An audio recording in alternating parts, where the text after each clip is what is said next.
ગામડાની ગામડાના લોકો રોડ પર આવીને આરતી અને સ્વાગત કરવા માટે અમને ઊભા રાખતા રાખતા આવ્યા એટલે અમે ખૂબ મોડા પહોંચ્યા છે। પણ અહીં આવીને અમે જોયું તો દાહોદના વડીલો,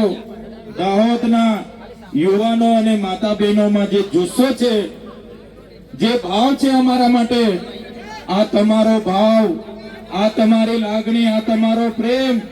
અમને અવારનવાર આ વિસ્તારમાં ખેંચી લાવે છે। અને આજે અમે આવીને જોયું, વરસાદ છે છતાંય,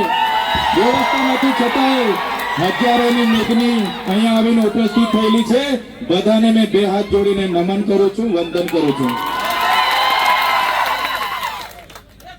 દાહોદની પ્રજા એટલે આખા રાજ્યમાં, આખા દેશમાં દાહોદનું નામ આવે એટલે જે ઇમારતો છે, એ ચાહે વિધાનસભાની ઇમારત હોય, એ ચાહે સચિવાલયની ઇમારત હોય,